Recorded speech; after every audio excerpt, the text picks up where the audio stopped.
Mesdames et messieurs, chers béninoises et béninoises, le peuple béninois a passé un dimanche pas des moindres. Un dimanche où vraiment hier était une journée endeuilleuse pour le peuple béninois, suite aux multiples incidents malheureux.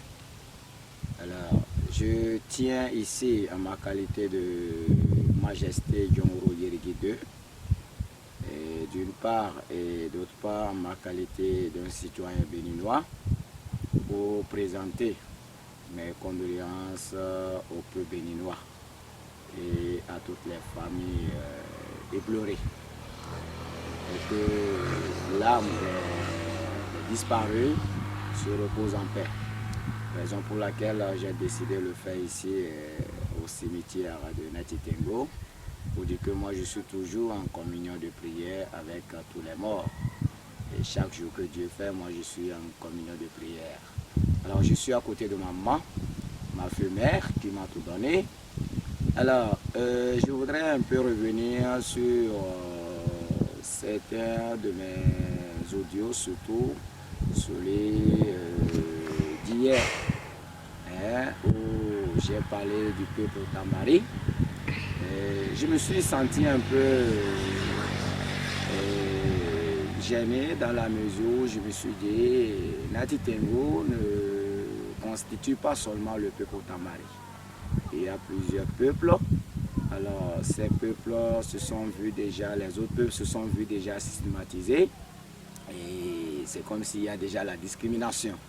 Alors c'est l'occasion aussi de présenter toutes mes excuses aux autres peuples, que vous soyez, que nous soyons Wama, que nous soyons Peul, que nous soyons Bariba, que nous soyons, en tout cas, tous les peuples qui constituent la commune de Natitengo, la 4e circonscription électorale, le peuple de la Takora. Je tiens à présenter donc toutes mes excuses aux autres peuples, pour dire tout simplement qu'aucun peuple n'est systématisé. Nous sommes tous un. Alors, c'est l'occasion aussi de dire que dans mon audio, j'ai reçu l'appel de l'honorable Bruno, qui n'a pas été du tout content, qui m'a traité d'impoli. D'ailleurs, même quand il m'a appelé, il me dit Diabas. C'est la première fois moi il appelle mon nom Diabas, sinon d'habitude il me dit Djongoro. C'est un monsieur que je considère, c'est un monsieur qui garde contact.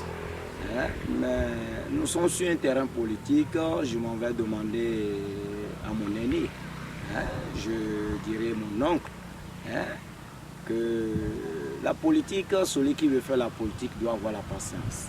La politique, c'est la patience qui fait la politique. J'ai eu à échanger avec plusieurs de certains cadres qu'il a promus. C'est quelqu'un qui fait du bien. Et si moi, de mon côté, je n'ai pas eu la chance, mais la faute n'est pas à lui dans la mesure où ceux qui allaient me permettre de gagner, d'échanger, de plus bénéficier à son niveau, ceux-là ne m'ont pas permis. Ceux-là ont été toujours des obstacles pour moi. Donc, je ne dirais pas qu'il n'a rien fait, que l'honorable Gounou n'est pas un homme humble, un homme ouvert, un homme qui fait du bien. C'est l'occasion de dire à tout le peuple Bariba que moi j'ai fait presque toutes les localités Bariba. D'ailleurs, le peuple Bariba, c'est un peuple que je considère dans la mesure où, vous savez, si aujourd'hui nous parlons de royauté dans le Nord, c'est grâce au peuple Bariba. C'est le peuple Bariba qui a dit que lui ne laissera pas sa culture au profit des religions les religions qui nous ont été importées, je peux le dire ainsi, que nous soyons musulmans, chrétiens. Je crois que toutes ces religions ne sont pas des religions de l'Afrique. Vous voyez? Donc la culture africaine, plus précisément dans le Nord, c'est grâce au peuple Bariba. Alors, c'est pour une fois encore faire comprendre à tous mes amis Bariba, à toutes mes femmes, à tous mes parents, que le peuple Bariba, c'est un peuple que je considère énormément. Donc, je tiens aussi à dire à l'honorable Gounou que tout ce que j'ai eu à dire hier dans mon audio du dimanche 29 janvier 2023, je n'ai que dit ce que je pense. Je n'ai pas parlé pour pouvoir l'offenser, pour pouvoir le vexer, pour pouvoir être mal poli envers lui. D'ailleurs, c'est quelqu'un que je considère, c'est un homme de parole, c'est un homme d'engagement, c'est un homme un homme actif, voilà, un homme qui fait beaucoup, qui a beaucoup fait. Mais nous sommes sur le terrain politique. Et dès que nous sommes sur le terrain politique, je crois qu'on n'a pas le choix. Alors, par rapport à mon parcours politique, je dirais que j'ai eu à faire la politique. En 2006, je faisais partie de ceux-là qui ont marché auprès de mon grand-père politique. Je veux nommer mon grand-père politique, Papa Imoru Saleh. Ah oui, un ancien député de IPD. C'est eux qui nous ont appris à faire la politique en réalité. Lui, il est mon grand-père politique. L'honorable Nda, lui, il est mon père politique. Vous voyez, parce que l'honorable Imoru Saleh fut donc celui-là qui fut l'un des députés, le premier député, mais il fait partie des députés au temps du feu Natatofil. Ils ont été ensemble sur la liste de IPD. Nous avons marché ici même à Natitengo pour demander que le chef de l'État, l'ex-chef de l'État, Yahi Boni, soit candidat en 2006. Alors, si en 2006 nous avons marché, nous étions tout petits pour qu'il soit candidat, et qu'en 2011, ce sont les mêmes personnes, nos grands-pères politiques, qui nous disent, bon, écoutez, nous allons faire Abdoulaye Biochane, le ministre d'État, et qu'en 2016, ils nous disent, bon, nous allons faire Alliance Soleil, Patrice Talon, et que j'ai toujours suivi la vague, et qu'aujourd'hui, je suis confronté à une difficulté dans la mesure où je devais continuer là, parce que là, j'ai eu le temps d'appeler presque tous ceux-là pour pouvoir avoir une idée. Je leur ai dit, bon, je veux faire la deuxième branche parce que je suis allé du côté de l'honorable Gounou, mais ça n'avait pas marché. Bon, c'est toujours BR, mais comme c'est la même branche, c'est eux qui nous avaient dit de faire de l'autre côté de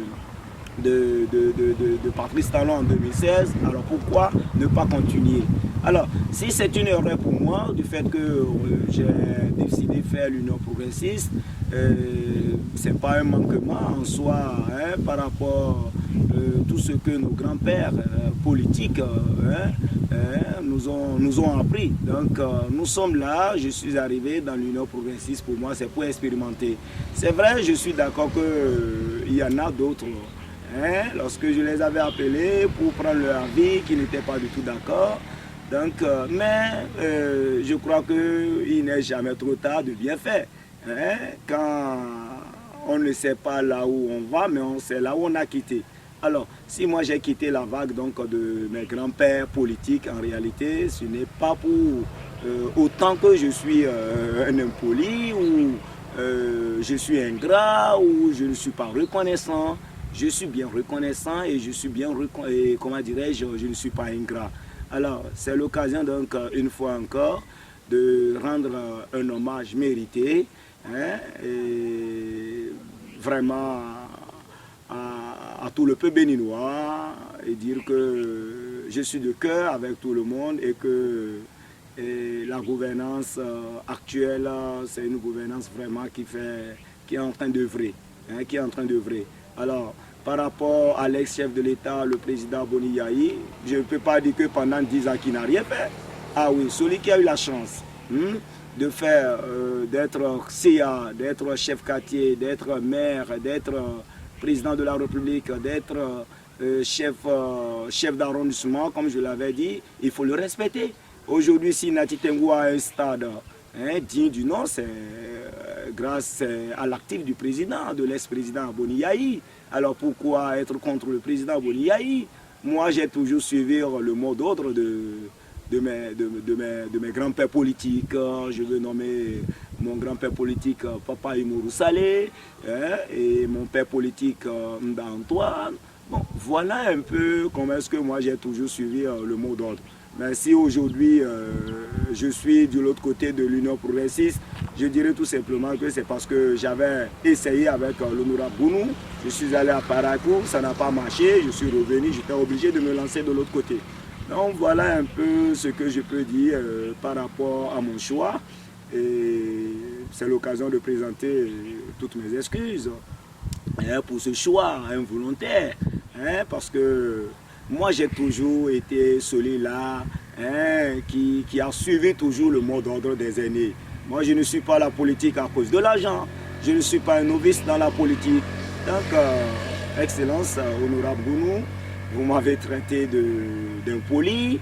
Bon, de toutes les façons, comme je le dis, je ne peux pas vous insulter dans la mesure où vous êtes mon oncle, et vous incarnez une autorité. Mais vous oubliez aussi que j'incarne une autorité et dans mes audios, je n'ai rien dit de contraire, je n'ai rien dit de mauvais, je n'ai que dire ce qui s'est passé. Moi, j'ai un langage de vérité et je tiens à rappeler à tout le peuple béninois que je suis un Moissi.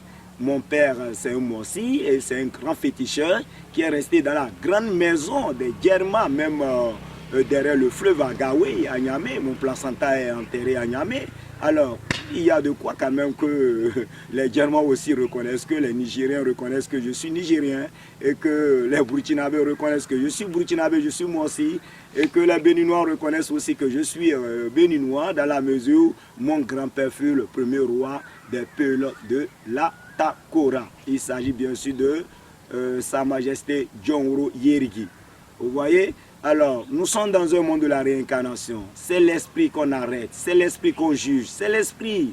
Donc, nous sommes tous des morts, nous sommes venus pour accomplir une mission. Après notre mission, nous allons repartir, ça c'est clair, c'est le corps qu'on enterre. Et l'esprit, quelques années plus tard, est obligé de revenir en nous. Donc, que les gens reconnaissent que je suis roi. Moi, je ne suis pas impoli avec quelqu'un.